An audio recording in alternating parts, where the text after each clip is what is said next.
It is 8:58 a.m. Pacific Standard Time. It's the 18th day of February 2025. This is episode 1038 of Bitcoin, and it's named the Fire Hose of Lies. That's right, it's the Fire Hose of Lies. We're going to get into the Milei bullshit because it is complete garbage. It's very unfortunate the way that whole thing turned out to be, well, a scam. It was just an awful, awful thing to have to witness, but it is causing Solana some serious issues itself. And then after that, we're going to talk about the fact that we have a couple of pretty good red candles this morning, and you may be wondering why. We'll get into it, I promise. And then, what is this one here down here? Oh yes, Tether is in the news in LATAM yet one more time, and this time, I'm not a real big fan of Tether and agriculture, and as you might imagine, we'll get into it. Texas Bitcoin reserve bill is in the news.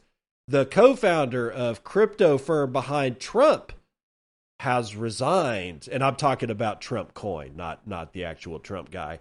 And we got a couple of updates, and I got a pretty good juicy tinfoil hat story coming out of China today. It's going to be a little interesting. But first, let's start with what is affecting the markets this morning. FTX, their $1.2 billion repayments are starting today, and they're marking a key moment in the crypto industry recovery. I'm not sure what they mean by recovery, but we'll find out from Zoltan Vardai, Cointelegraph. Yeah, buddy. FTX Digital Markets, the Bahamian unit of the collapsed cryptocurrency exchange FTX, is set to repay the very first group of creditors today, February the 18th, in a significant development for the crypto industry, following the exchange's almost $9 billion collapse and the downfall of FTX. And more than 130 subsidiaries launched a series of insolvencies that led to the industry's longest ever crypto winter, which saw Bitcoin's price bottom out at around $1,600. In a key moment for the crypto industry's recovery, FTX's Bahama wing will honor the first batch of repayments for users who are owed less than $50,000 worth of claims. Users will receive their funds at 3 p.m. UTC on February the 18th, according to a February 4th Twitter post from FTX creditor Sunil, who is part of the largest group of more than 1,500 FTX creditors. The FTX Customer Ad Hoc Committee said, I guess that's a bad sentence anyway, the repayments will bring an estimated of $1.2 billion worth of capital to the first wave of defrauded FTX users. And by the way, I was just checking on something. UTC time right now for me is 5:02 p.m. So this washes with the red candle timing that I'm seeing. It appears that people started immediately selling some of their Bitcoin to get back into cash, I guess. I don't know. All I know is that there seems to be a fire sale on Bitcoin. And I also did not see any kind of announcement from Saylor that he usually posts on Sunday, saying that he was going to essentially signaling that he was about to announce that they bought yet more Bitcoin. So it looks like it's possible that Saylor, maybe he waited, because we knew February 18th was coming, guys. This isn't a surprise. I talked about this at least 3 times over the last 3 months, saying February 18th was coming, and it was bringing to the market a whole bunch of people that got their shit lit up because of the FTX and BlockFi and Alameda and all that. When it all went away, they all got hosed. And they've been waiting patiently at this point 4 years, but not quite as bad as Mt. Gox, but yet 4 years, to get a hold of their money, and they're getting a hold of actual Bitcoin and whatever shit coins that they actually have. It was not sold off directly to USD. They said that they were going to actually give the Bitcoin back. And so it appears that they have, and it appears that everybody that was involved with FTX has lettuce hands. Well, whatever. Continuing on, the FTX repayments are being viewed as a positive signal for the crypto industry's recovery, according to Alvin Can, Chief Operating Officer at BitGet Wallet.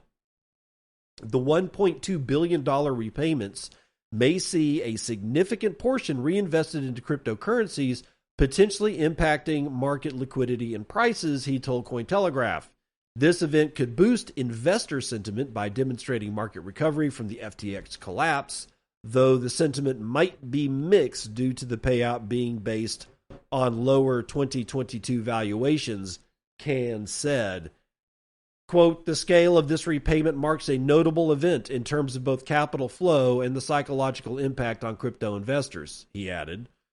Despite the positive news, some creditors have criticized the repayment model, which reimburses claimants based on cryptocurrency prices. This is weird. At the time of bankruptcy, Bitcoin prices, for example, have increased by more than 370% since November 2022. It seems that I'm wrong.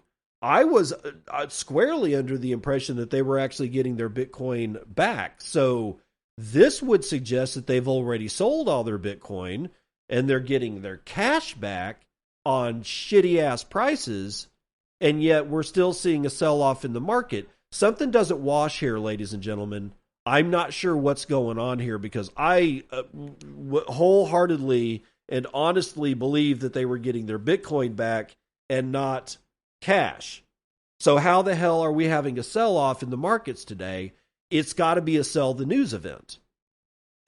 I have no other explanation for this. If they didn't get their Bitcoin back and they got cash, then what the hell's going on? Again, I don't know, man. Something doesn't sound right, but let's finish it out. While the first FTX repayment represents a significant step forward, the capital may only have a limited effect on the cryptocurrency market. While it may not be a market-moving catalyst, the first FTX payout represents a significant victory for justice and overall market sentiment, according to Magdalena Hristova, public relations manager at Nexo, who says, quote, the collapse impacted many investors and cast a shadow, a pall over crypto. For retail investors, especially those without diversified portfolios, these repayments offer not just the return of funds, but a sense of stability and peace of mind, end quote. Bullshit. Since the first batch of repayments is limited to creditors with claims under $50,000, the reinvestment rate into crypto assets may be relatively low. Many recipients may opt for safer investments rather than re-entering the volatile digital assets market. The FTX repayment process remains ongoing, with larger creditors awaiting further announcements regarding their claims. So the big fish have not been paid back yet. The small fish are being paid back yet, and it appears they're being paid back in cash and not in actual coin, which is confusing the shit out of me, because I thought, and I don't mind being wrong. You can just go, oh shit, you're so wrong. Fine, whatever. Nobody can always be right. But I was firmly under the impression that they were getting their coinage back. And again, these giant red candles don't make sense to me. If they got cash and they decided to just not enter the market, then what? So if it is the case that nobody from the FTX, Alameda, BlockFi, all that stuff, nobody got paid back in anything but USD, then they can't sell their coins. So therefore, if that is true, this is 100, what we're seeing in the Bitcoin market today is 100% sell the news event. Well, somebody else sold something. Yes, they did. And it was a guy I had really high hopes for, Milei. Libra coin. Atlas 21 has picked up a pretty detailed account on like what happened. So let's do it. It's entitled Libra, the rug pull that involved Milei. What really happened? Last weekend, another rug pull involved the cryptocurrency world. After Trump and the president of the Central African Republic, this time the scandal involved the Argentinian president Javier Milei and the new Libra token, promoted as a digital asset intended to, quote, and I do quote, support the Argentine economy. The token's rapid rise and then sudden collapse shortly afterwards caused major losses among investors and cast a shadow, a pall, if you will, over Milei's political career. So what happened? The Libra story began way back on February the 14th, with a tweet from President Milei in which he promoted the token to his 3.8 million followers on Twitter. The post described the project as a private initiative aimed at strengthening the Argentine economy by financing local companies. The Argentine president's endorsement triggered a speculative frenzy, with the token price shooting from almost $0 to $5, or just shy of, with a market capitalization reaching $4.4 billion within hours. But the surge was short-lived because a few hours later, the token crashed below $1. Blockchain analysts quickly discovered that 82% of the tokens were controlled by insiders who withdrew $107 million in USDC and Solana, or SOL, Solana's token, from liquidity pools, which are sets of tokens locked in smart contracts used in DeFi platforms to facilitate cryptocurrency exchange. Well, within hours, the Libra token crashed by 94%. President Milei is at the center of the scandal. After the tokens collapsed, he deleted his initial support tweet, posting a new one claiming that he was unaware of the project's details and stating he had withdrawn his endorsement once the flaws were discovered. Oh, yeah, right. Just a truckload of bullshit. And this is where I'm really disappointed in Milei. Is him being so stupid as to think that him being a complete public figure with almost every spotlight in the world shining upon him, that he's going to be able to pull some stunt like he's talking to cops like he was a homeless person that nobody knows. For me, that's the real issue here. And I am honestly disappointed that he even engaged in any of this shit. But it's this weird backpedaling that is so transparent that it means that he doesn't respect anybody. And I was really afraid of this, and it's come to pass. But we have more to the story, because other controversial figures associated with Libra's creation and promotion have past histories of similar fraudulent activities. In particular, blockchain analysis firm Bubble Maps found connections between Libra developers and those responsible for the Melania coin, another meme coin involved in a pump and dump scheme earlier this year. The same wallets involved in Melania tokens' early gains were identified in Libra transactions, suggesting a pattern of coordinated pump and dump schemes. According to Bubble Maps, one piece of evidence in the investigation is the activity of a Solana wallet called P5TB4. The wallet accumulated over $2.4 million through quick operations on the Melania token and subsequently transferred these funds to an Avalanche-based EVM wallet, OXCEA, directly linked to the Melania token creator. The token, or the connection, was made through funding transactions and cross-chain exchanges. Bubble Maps states that weeks later, the OXCEA address began funding DEFCYK wallet, and that's the main wallet of Libra's creator, which is also identified as the team wallet on Solscan. Well, after Libra tokens launch on February the 15th, the OXCEA wallet repeated the same operation with the latter, making a profit of no less than $6 million. In this case, too, the operations were conducted using multiple secondary addresses funded through cross-chain transfer protocols from wallets on Arbitrum and Avalanche. Analysts noted that Libra's website was created just hours before launch. Speaking to CNN, analyst Pablo Sabotella stated, quote, "The first thing I saw was that the website had been registered yesterday, which was Friday, which is typical of a scam," end quote. As reported by cryptovolta.it, the domain was registered on February the 13th.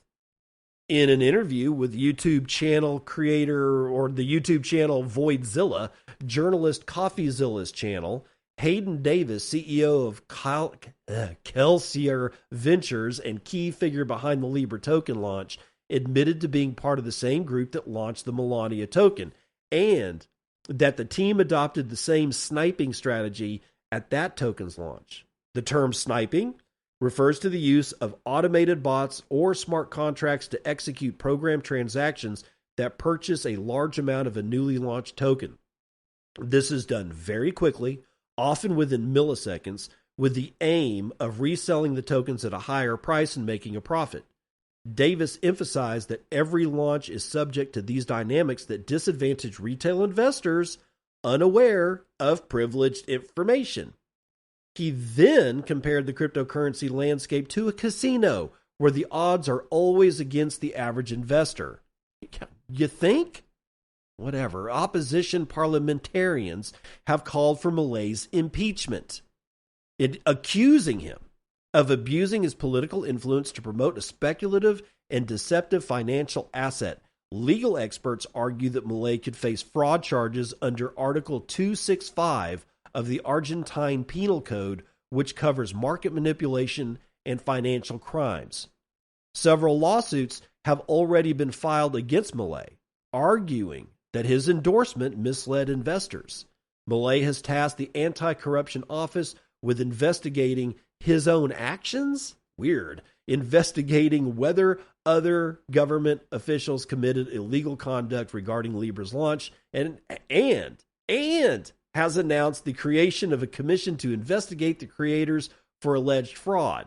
If found guilty, Milei could face up to 6 years in prison and possible removal from office. Well, I don't know how your president would be able to go to prison and remain in office if he was convicted while actually in office. This is the same crap. It doesn't matter who the person is or what their station in life is, how famous they are, or how Joe Schmo retail they are. This is all about greed. And it would not surprise what does surprise me is that nowhere in this saga have I heard the word pump.fun, which it would not surprise me if it came out later that we find out that pump.fun is part of it, but they don't need to be. They're not the only people that make meme coins. And why I bring that up is because of this. Hawk to a girl, the guy with the squirrel and the raccoon that got, I don't know, summarily executed, at some dude's farm, they had coins. I am absolutely convinced at this point, with everything that I've read about it, that neither the Hawk to a girl nor the squirrel man, if you want to call him that, had any idea how to launch any meme coin whatsoever. They had to have been contacted by pump.fun, who did, in fact, do both of those meme coins. And they told them. Now, I don't know this for a fact, but my gut feeling, and again, I'm convinced the following is true. Pump.fun got a hold of these guys and said, we'll make you a millionaire. All you got to do is X, Y, and Z. And they both said, fuck it. As long as I get $1 million, I don't give a shit who gets hurt. Because that's what this entails. It means that you have to not care who loses their money. And you also have to not care that it's very possible that the people who do, in fact, lose their money are the very people that cannot afford to lose their money. It's the same thing as putting a goddamn casino in the poorest parts of fucking New Mexico. Ask me how I know. You want to keep a people poor? You put a casino where they can take their hard-earned paycheck that barely covers their living expenses anyway. You put a casino for them to go cash that check at a window for clay tokens and have them basically go give that money right back to you, except instead of all at once, it takes them a few hours and they get a couple of drinks to get good and lit up along the way.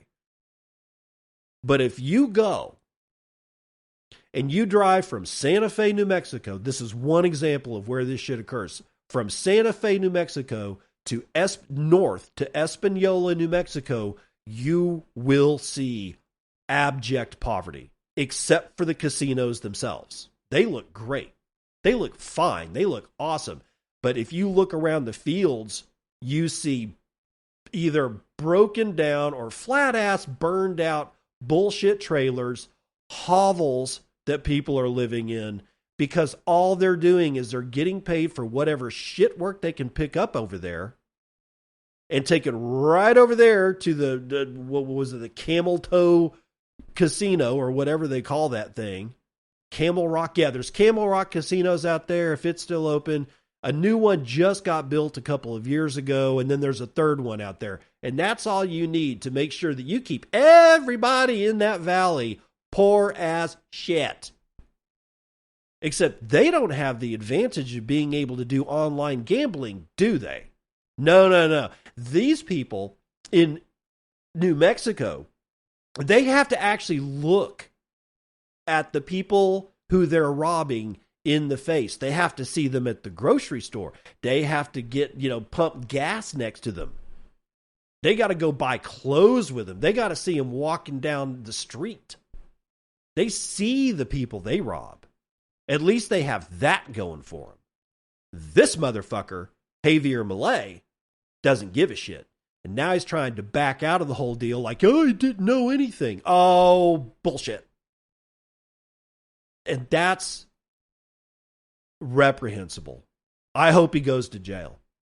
I hope they arrest his ass. I hope they throw his ass in jail. And I know that the effect of that is going to be that Argentina's going to fall right back into the soup that it was in. He was doing a good job. And he lit his ass, get in front of the cart, and next thing you know, he's like, man, we're going to clean up. How did you not know that your Libra token wasn't going to follow the exact same bar chart pattern that every other meme coin follows? And everybody is making it out to be like somehow that this is worse than Trump coin or worse than Melania coin because it fell so hard.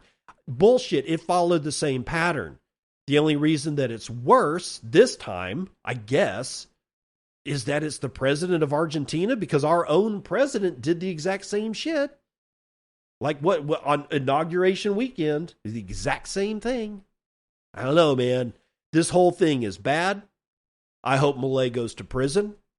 I certainly hope he ceases to be president, but my heart goes out to all the Argentinians that lost their money.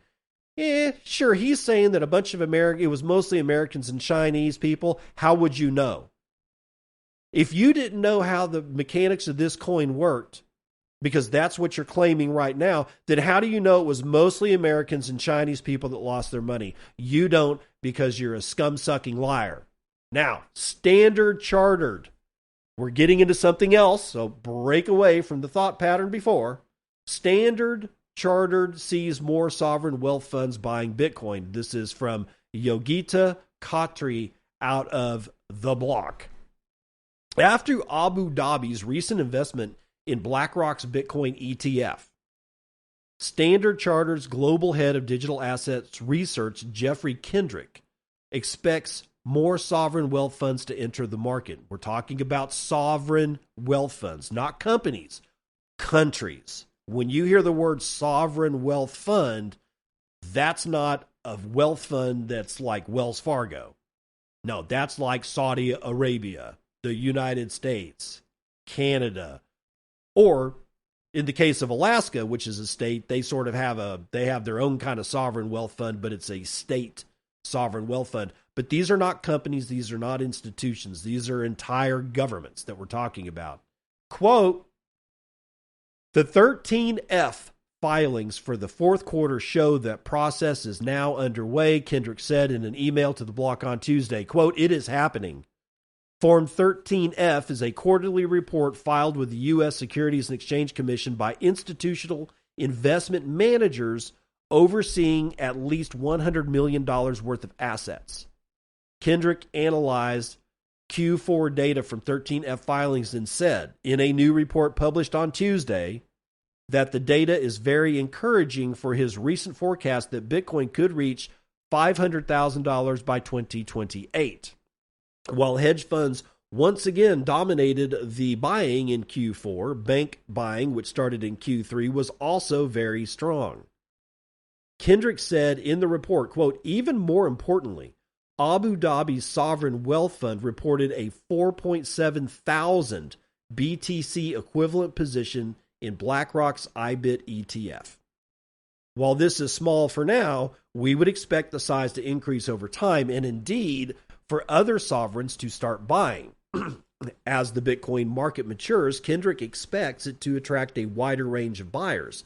The trend has already shifted from predominantly retail investors before ETFs to hedge funds in the early ETF phase, and now sovereigns are starting to participate, according to Kendrick. Quote, this gives us comfort to say that even if buying by strategy, formerly MicroStrategy, slows down dramatically, it has bought a staggering 227,000 BTC since the U.S. election, more than 1% of ever-to-exist supply. We think other buyers are waiting to step in, Kendrick said. Looking ahead, Kendrick expects, quote, more super long-term, long-only money, such as state pension funds like the State of Wisconsin Investment Board and the State of Michigan Department of the Treasury, to invest in Bitcoin. He also predicts central banks could follow, pointing to the Czech National Bank considering a Bitcoin allocation of up to 5% of its 140 billion euro reserves, which is around 7 billion. I don't know what it's saying. It says 140 billion worth of reserves, which 5% is 7 billion euros, and the Swiss National Bank in the early stages of Bitcoin investment consideration. As institutional access to Bitcoin improves and volatility declines, Kendrick expects more portfolios to migrate towards their optimal level from an underweight Bitcoin starting point. All right, well, so now we had retail. This is the breakdown. We had retail buying Bitcoin, and everybody laughed at us. And then last year, at the very beginning of last year, all of a sudden hedge funds moved in and started pretty much taking up the spotlight. Some people stopped laughing. Other people kept laughing. Well, now sovereign states this year. So for, what was it? 14 years, let's say 15 years of Bitcoin retail only. For the last year, it's been hedge funds and super massive people like MicroStrategy, which is now Strategy, but they did start buying in 2021. Now we're talking about sovereigns, and this is a different game yet again.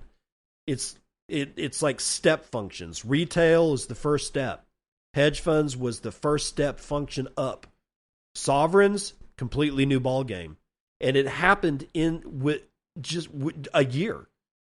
A year and 1.5 months, because hedge funds started ostensibly January the 11th, 2024. Here we are, February the 18th, 2025, and sovereign nations and states in the United States are looking at Bitcoin for their wealth reserves that represent the citizenry of either their state or their country. And that's what sovereign actually means. Now, maple syrup. Do you want some? Maple Trade. You got it. Maple Trade sells maple syrup. He makes it by hand. He also sells his sister Sarah's soaps, which she makes by hand.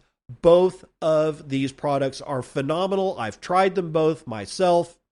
I would buy them again, and I probably will once I run out of the maple syrup that Maple Trade has already given me, because I tried not to consume that much sugar. But this guy's sugar is sweet, man. And he does it all himself. He's not reselling. He's making it himself. He's tapping his own trees.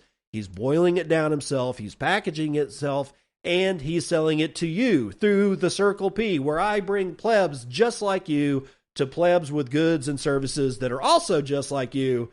But you have to sell your goods and services in Bitcoin, because if you don't sell your goods or service in Bitcoin, you're not in the Circle P. If you buy anything from Maple Trade, make sure you tell him you heard it here on the Circle P, and he will cut me in on some of those sweet, sweet Satoshis. But you got to make sure that you tell him, hey, I heard it on the Circle P. And how do you get a hold of Maple Trade? Well, you can go to the show notes. And under the heading in the show notes that says Circle P, right underneath that, there will be a URL directly to his nostr account. Well, I don't want to call it an account, but it's his nostr handle, but it will take you right to, if you're not playing around with nostr, it'll take you right there. And you can figure out how to get a hold of him there. But if you're not a nostr user, it probably means you're a Twitter user, and you can get a hold of him over there too. And his URL directly to his Twitter handle is also in the show notes. Buy his maple syrup. Buy his sister Sarah's soaps. You will not be disappointed. And if you buy, I get some too. Well, Satoshis anyway. All right, Tether is getting into ag. This scares the shit out of me. I don't need any more large concerns of any way, shape, or form getting into agriculture. We've got enough problems as it is. Tether has made an unsolicited bid for a majority stake in a $1 billion Latin American agribusiness called Coagro. I can't pronounce it. It doesn't matter. They own farmland and industrial facilities across Argentina, Brazil, and Uruguay. Tether, the crypto firm behind the $140 billion USDT stablecoin, has made an unsolicited proposal to acquire a majority stake in Latin American agricultural commodities producer firm Agrodeco. Okay, maybe the other one was a misspelling. Submitted on February the 14th, the $12.41 per share offer was to bring to Tether's stake in the company from the current 19.4% to a full 51% controlling standpoint, according to a Tuesday press release by Agrodeco or whatever it is. Anyway, their board met on February the 16th to discuss the bid and has engaged financial and legal advisors to determine whether accepting the offer aligns with shareholders' interests. Their shares jumped 8% pre-market to $10.48 in pre-market trading in New York.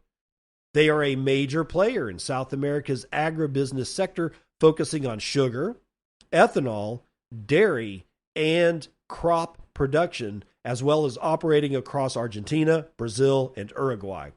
Quote, land is a critical asset class, scarce, yielding long-term returns, and historically a safe haven during geopolitical uncertainty, a Tether spokesman said. Investing in agriculture aligns with our vision of resilience and sustainability, complementing our existing holdings in Bitcoin and gold.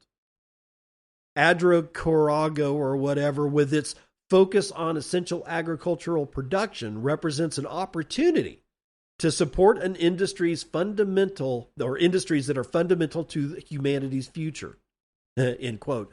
Tether's investment offer comes as the company is expanding beyond its core crypto business. The stablecoin issuer said it raked in $13 billion in profits of last year, and they have 25 people working for them, for Tether. 25, not 2,500, no. Not 25,000, nope. Like 25. Sub 50 people are at Tether and they raked in $13 billion.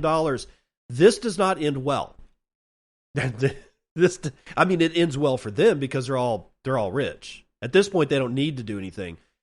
It's disconcerting that they are looking at agriculture. It makes sense. I'm not saying that they're dumb. That's not what I'm saying at all. This is actually the smart play. It's just that agriculture has been under attack by big everything, big pharma, big business, big ag itself, big everything, big energy, because we grow a bunch of corn for freaking ethanol production, which is dumb, but be that as it may. What it's caused is widespread soil death.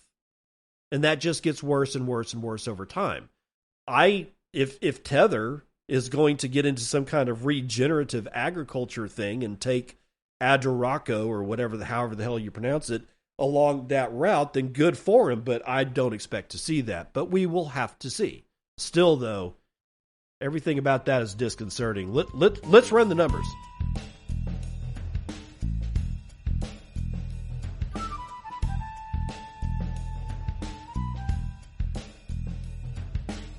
CNBC futures and commodities. I got West Texas Intermediate oil up 1.15% to $71.55. Brent North Sea up a half to $75.50. Natural gas is up almost 4 points to $3.86 per thousand cubic feet, and gasoline is sideways, $2.08 a gallon. Gold getting into the all-time high territory again, 1.7% to the upside, brings it to $50 shy of $3,000 an ounce. Silver up 1.5%. Platinum is down over a point. Copper is down almost 2 points, but palladium is moving sideways, slightly in the green. Ag futures mostly in the green today. Biggest loser, coffee, 0.55% to the downside. Biggest winner appears to be chocolate, 1.5% to the upside. Live cattle is down a quarter. Lean hogs are up 1 1/3. Feeder cattle are up just over a point. The Dow is down 0.13%. The S&P is moving sideways. NASDAQ is up or down 1/10 of a point, and the S&P Mini is up 0.68%. Yay! And, of course, we are getting hammered on the Bitcoin price at $94,260 a coin. That brings us down to $1.87 trillion of market cap, and we can only purchase 31.9 ounces of the shiny metal rocks with your one Bitcoin, of which there are 19,825,873 of, and fees are still highly low. They're damn low. 0.05 BTC taken in fees on a per block basis, kind of low. And there are, 18 blocks carrying 17,000 unconfirmed transactions waiting to clear at high priority rates of 4 sats per VByte. Low priorities going to get you in at 3. And we have 828.9 exahashes per second of mining power. I keep thinking that we're going to see a crash in mining because fees are so low, but apparently miners don't give a shit. They are rocking it right up to the end, I guess. Now, from Seize This, which was, Thursday's episode of Bitcoin, and I got Anonymous, who's giving me 20,000 Satoshis and says, worth every episode. God, I wish I know who this dude was. You're a hell of a patron, sir, Anonymous.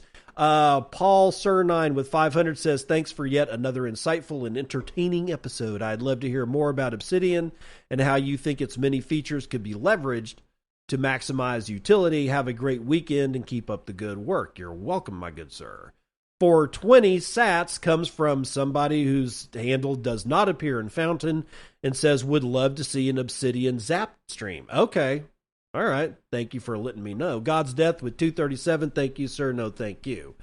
Permanerd with 222 sats says, show me your Obsidian.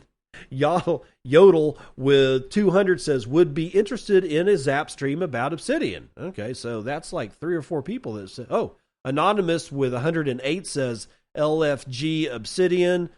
Cummins McJohn Cummins McJohn with 100 says love Obsidian, would love another program on it. And Boaz with 100 says all sats matter at allsatsmatter.com. And that's the weather report.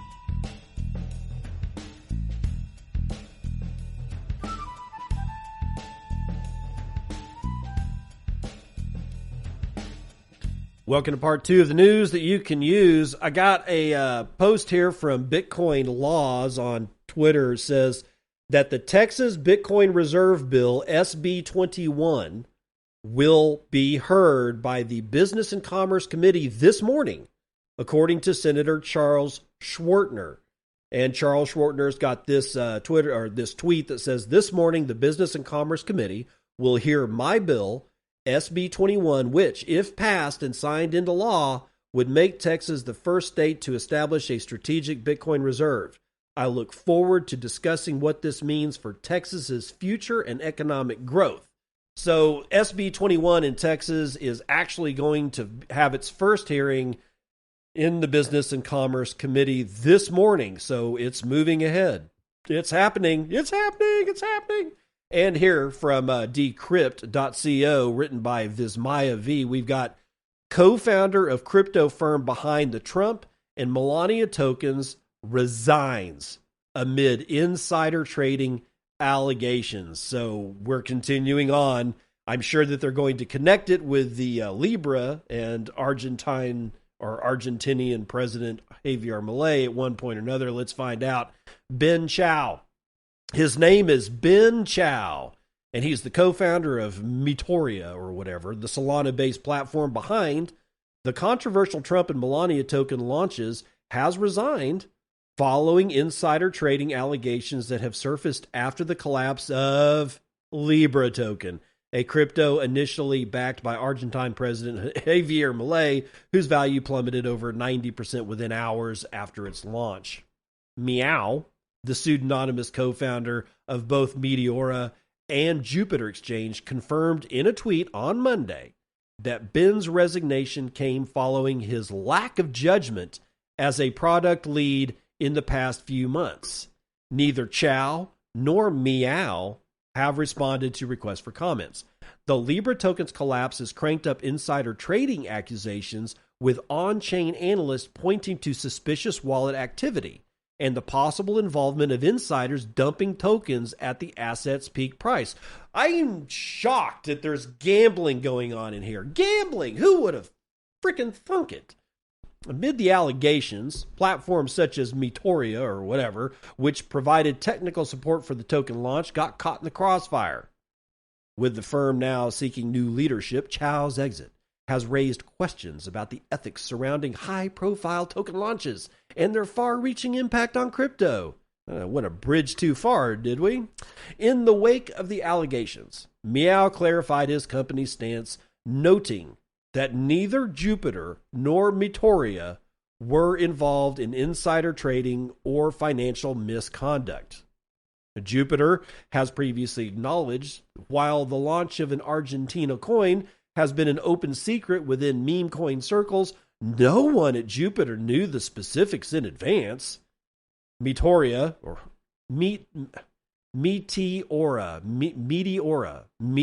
I guess that's the name, Meteora, you figure it out. Meteora had been reportedly operating independently of Jupiter for well over a year, with Ben running the firm without significant involvement from Meow. Yeah, I'm pausing here because it's bullshit. Meow knew exactly what Ben Chow was doing. That's why you separate this shit.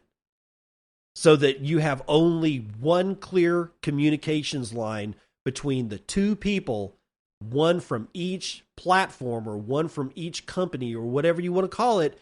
That way you limit exposure to only those two people. But those two people are both in the best positions to tell the other one exactly what's going on. It's the best coordination scheme that you can get. Both Jupiter and Meteora were both fucking in on this. This is another, it's probably not as much money involved, but this is FTX and Alameda research. That's what this shit is. It's just not as big. but it's probably going to go away, and it couldn't go away soon enough, in my opinion. Anyway, Chow has not released any official statement, but he has previously addressed the controversy on Twitter, offering his side of the story. And in a series of tweets on Saturday, he initially explained that Meteora's involvement in the Libra launch was limited to simply providing technical support. Quote, "The Libra team used Meteora, which is a permissionless platform. We never had any access to the tokens or to Javier Milei himself." Well, he clarified that Meteora did not play a role in the launch decision-making or market-making activities, as the platform allows anyone to create pools and tokens without direct involvement from the Meteora team. However, Ben later backtracked on his initial tweet, acknowledging that questions had arisen regarding Meteora's role in the launch of Libra and other tokens. Ben Chow explained his relationship with Hayden Davis of Kelsier Ventures, who was also involved in the launch of Libra, Trump, and the Melania meme coins. Quote, I referred them, that being Hayden Davis, to a handful of other projects that had inquired with us about deployer firms, which included the team behind Melania, Ben wrote. He reportedly referred Kelsier Ventures to other projects and said that their relationship was built upon mutual trust. Mutual trust developed during the successful launch of the M3 token in December. In response to community backlash, Meow announced plans for the independent third-party investigation. They are seeking to hire California-based law firm Fenwick and West to handle the allegations and promote transparency. Chow's resignation has been met with mixed reactions, with some support for figures such as Cash Dahanda, a founding member of Super Team DAO and a cat herder at Jupiter, who defended him as a victim of, quote, strategic mistakes rather than any form of misconduct. Libra saw its market cap surge to $4 billion before plummeting by 91%, fueling suspicions of market manipulation. The fallout from Libra continues to shadow Milei, who now faces impeachment calls and legal action accusing him of fraud over his promotion of the token. Yeah, so that's the end of the story. And again, and I'm going back to Trump here. How is it that you just don't think that this is a massive conflict of interest? You cannot be the president of any country and then launch a meme coin. Well, you can, clearly. We watched it happen. Not once, not twice, but thrice. We're going to see it happen over and over and over again into the future. Right? That's not in question. What I question is, how hard is it to be a person, to be a man, and have people come up to you, and you're the president of a country? Could be the United States, could be Argentina. Fuck it, let's say it's Mexico City, or the country of Mexico. Hey, man, we got a meme coin for you. You're going to launch it, you're going to make millions of dollars, and it's going to be good for your country.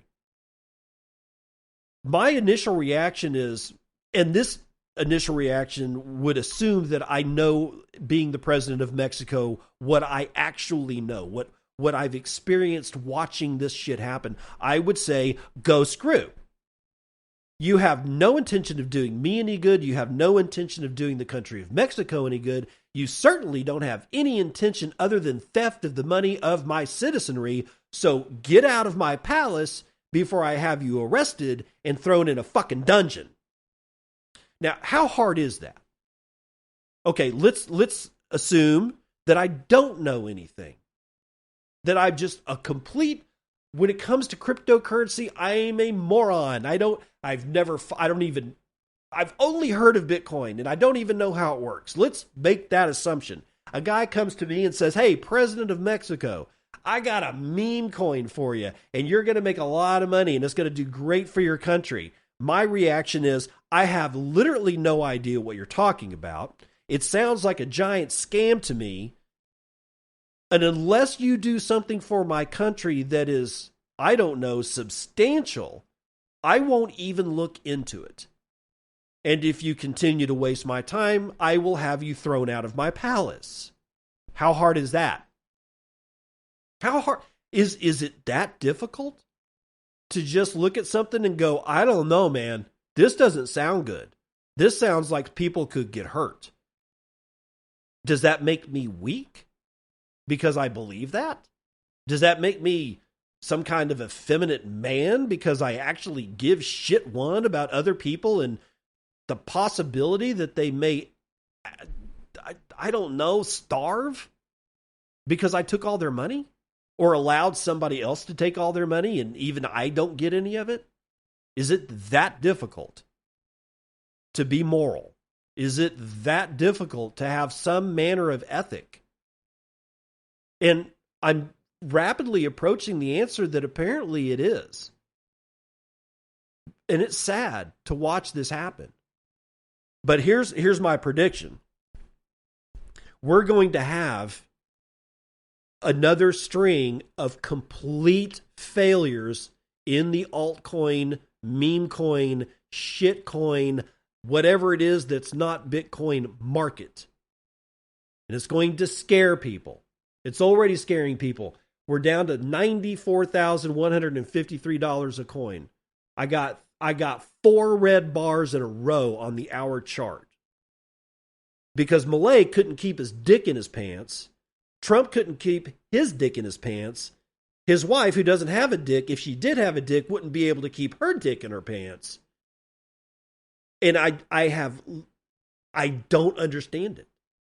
How much do you need?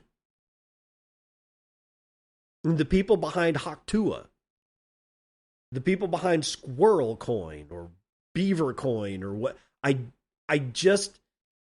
this is so obvious. All these meme coins follow the exact same pump and dump pattern. If you were to paste every single meme coin from the time of their launch to the time of their death, it's the exact same pattern. Usually within a handful of hours, if not maybe, I'll give you 2. I'll give you 10 hours. On a 10-hour scale, you paste every single meme coin chart over on top of each other and overlay it with some manner of transparency, and you're going to see the same curve. Who is surprised anymore? You have no excuse. If you launch a meme coin and I hear you say the words after it crashes that nobody could have foreseen this, I'm going to find you and I'm going to tie like 200-pound bags of frickin' concrete to your ankles, and I'm going to throw you in the nearest body of water that will submerge your head. Because there is no excuse for this level of stupidity. There's no excuse for this level of greed. There's just no excuse for any of this. I'm perpetually surprised here. I shouldn't be, but I am. But thank God for people that bring me back down to earth. You know, like the podcast that I listen to, the people that I learned how to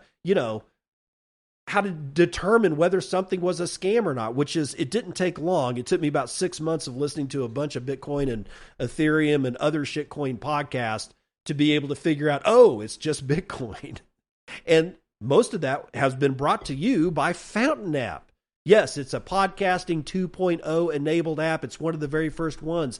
And they have released version 1.1.16, and it features Nostr live streams and a storage manager. And if you did not know, if you need the description, it is a Lightning and Nostr-powered value-for-value podcasting app and community where listeners and podcasters can get rewarded for the value that they provide. It's available on both iOS and Android. And now you can watch Nostr live streams directly from the Fountain app on your phone. And you can join live chats during the recordings. This includes shows like Rabbit Hole Recap, the Bitcoin Podcast, and Simply Bitcoin, as well as live podcasts, music events from Phantom Power Music, radio stations such as No Good and Node Runners, and channels for gaming, art, coding, and more. And you didn't even mention me, Oscar. I'm talking to you, Oscar Mary. Could you at least have with the announcement? Could you at least have put, the Bitcoin and podcast in there? Just just for the hell of it anyway. Live streams from accounts that you follow on Nostr appear at the top of the home screen. Quote, Nostr live streams are a beta feature. For example, they still have more work to do. We will continue to make improvements to live streams over the coming months, so we would love to hear your feedback, the company said in a blog post. The app settings now include a storage manager to view and delete file storage for audio, video, transcripts, image cache, feed cache, and temp files, freeing up device storage for optimal performance. Oh, that's going to be nice. I'm really thrilled about that one. The Fountain development team is making several performance and stability improvements to the app, and in the coming weeks, they plan to roll out an image proxy service which aims to reduce mobile data usage and optimize device storage. To test the new features before they're released or to provide feedback and feature requests, join the Fountain beta group on Telegram. The beta is open to all iOS and Android users. And by the way, to upgrade your Fountain app, this is not on test flight. This upgrade is in the App Store. So go, if you're a Fountain user, and if you're not, I don't know why not. It's a fabulous app. Go over to Apple, to the Apple Store or whatever you want to call it, the App Store, and download the update for your Fountain. And I've already done that. It seems to be working great. I haven't tried out the live stream yet to actually watch one because when I first opened it up, there really wasn't a live stream going on. But I'll report back to you when I actually am able to access that. Now, put on your tinfoil hats. Yep, that's right. And heat up your drone catchers because we're going deep, deep, deep into Chinese Ethereum holder has spent $6.8 million to warn the masses against mind control. I'm channeling my inner Alex Jones. Arjit Sarkar from Cointelegraph writes it. A Chinese man transferred more than 2,500 Ether worth $6.8 million to various addresses, including a burn address and a WikiLeaks donations page, while claiming that Chinese entities and corporations are controlling people with mind control technology and devices. On February the 17th, an Ether investor named Hugh Lazee transferred 500 ETH to a null address, or 0x0000. That is a wallet associated with token burn events. This unusual transfer of funds was flagged by crypto intelligence and trading platform Arkham. Further investigation from Cointelegraph found that Lazee made 16 high-value transactions to various addresses, including WikiLeaks donations, Ethereum Foundation, and a few unlabeled and other burn addresses. Each of the transactions contained on-chain messages in which Lazee claimed Chinese companies and entities were using brain-computer weapons to persecute employees and turn their victims into, quote, puppets or complete slaves to the digital machine. Lazee described himself as a computer programmer who recently realized that he had been monitored and manipulated for his entire life. The people controlling his mind had intensified their harm towards him since that realization, he claimed. And among other things, he specifically blamed Kuandi Investments Chinese CEOs Feng Jin and Zhu Yuji, accusing them both of using, quote, brain-computer weapons to persecute employees. Lazee claimed that the CEOs' minds were also controlled by the same technology. Lizard people, I guess. I don't know, man. The transfers began on February the 10th and were spaced out until February the 17th, many with a common message. Good God. Quote, there is a new mode of crime in which the victim is gradually deprived of his senses of desire until he becomes a complete slave to the digital machine, and if one day I become a victim of the final stage, I will leave the world, end quote. In total, Lazee gave away 2,553 and a quarter ETH to highlight his message. It had a market value of $6.86 million US as of February the 18th. All right, so let's go back up here because there's a screenshot of some of these messages that he sent. Let's read the first one. Hi, I'm Hugh Leezy, an ordinary programmer and entrepreneur, and since October 2022, I have realized that I have been monitored and manipulated by brain-controlled organizations since I was born. And when I realized the existence of the brain control organization, they were also increasing the harm to me. I have been very miserable for the past 2 years, and now I have reached the point where I have completely lost my dignity as a human being. I have decided to leave the world, and I also hope that this ugly world will be destroyed as soon as possible.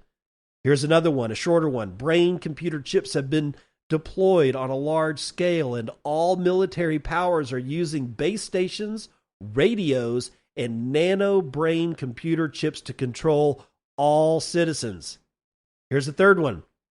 As the brain-computer interface and mind-reading technology keeps developing, there is a new mode of crime in which wild animals become puppets or complete slaves to the digital machine. I don't even know what to say about this, because here's the problem. I can't say that he's not right. And that's the problem. I can't, and neither can you. See, this is the problem. This is why it's complete tinfoil hattery. Do I believe it? I don't believe it, nor do I not believe it. I'm sitting squarely on the fence on this. I mean, you got Neuralink, brain chip computer. We've already heard about like several different kinds of weapons that make people like, I don't know, see colors and then give them like, huge, massive migraine headaches and make them like literally miserable. We've heard about, and we've heard this for decades, that there's like frequencies that you can blast into somebody's chest and it causes their heart to stop. And I don't know if any of this shit's true. And the reason I don't know if it's true or false is because I've never seen any of these machines, and I never will because I'm not part of the spook squad. But with that said, we got a guy who was in China who just gave up $6.8 million worth of money. If he had cashed out all that Ethereum and just went straight to USD, he would have been able to probably get out of China. Why the hell would he do this? While I bring this to you as anecdotally kind of humorous and a little bit sketchy on the whole, tinfoil hat thing, we would probably do well to not dismiss it out of hand. Because we know we live in a world of creatures that we would rather see burn in hell than hang out with at a bar drinking beer. All right, moving on to AlbiHub version 1.14.2, we have basic swap functionality, home widgets, and more. AlbiHub is an open source hub for setting up and or controlling your Lightning node and wallet from various applications that support Nostr Wallet Connect. I am a user of AlbiHub, and I love it. I use AlbiHub on my Start9 machine at home, which is where I have my Bitcoin full node and my Lightning node. It's all on there. I got mempool.space on there. I got like Electris running on it. I'm fully sovereign when it comes to my own Bitcoin. And AlbiHub is part of that sovereignty. They say about this that this release adds new widgets to the home screen and many new apps to the new App Store, including Nostr Check Server, Nostr, Nostter, BTC Pay Server, Coracle, and LN Bits. Quote, AlbiHub now has a health check indicator, better fiat support, NIP44 encryption, and a way for self-hosters to support Albi. We've also added basic swap functionality to the new node page so you can more easily manage your liquidity without having to open new channels, said the project. The Cashew backend allows users to recover stuck funds and provide new users with a recovery phrase for fund recovery in other wallets. So you can just take your recovery phrase to somewhere else and get your money. The Phoenix D backend has been updated to support sub wallets. So there's a whole list of new stuff that they've added. This is a massive update. So if you are running Alby Hub on like your sovereign machine, then go check out your whoever it is, whether it's like MyNode BTC, Raspberry Blitz, Umbrel, Start9, whatever it is. Go check to see if that update is now available to you in your store, and that's what I'm going to go do right now. In fact, and I'm going to do it right here on air. Let's go to updates, and I'm going to refresh that.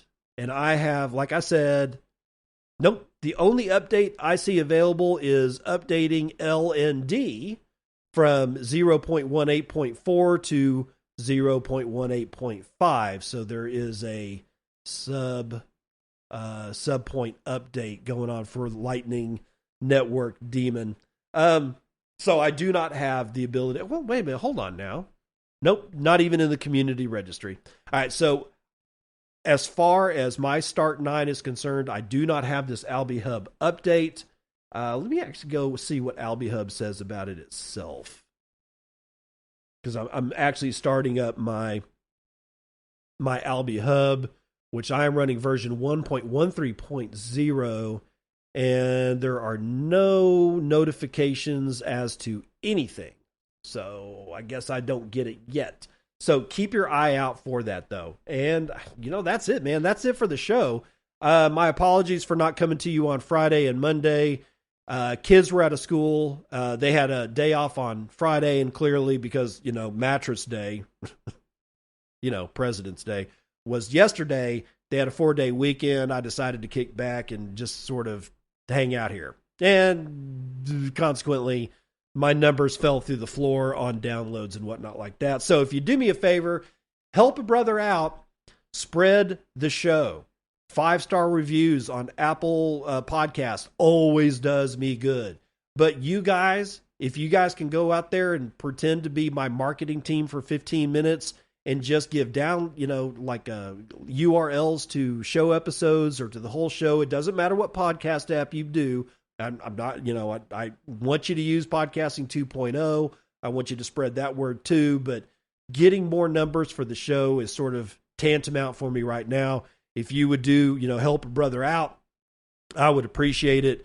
Let your friends and family know that if they need Bitcoin news, if they want to hear it pretty much every day of the week, except every once in a while when I take off, that they can come to the Bitcoin and podcast, and they will be kept up to date on what's going on that day in Bitcoin.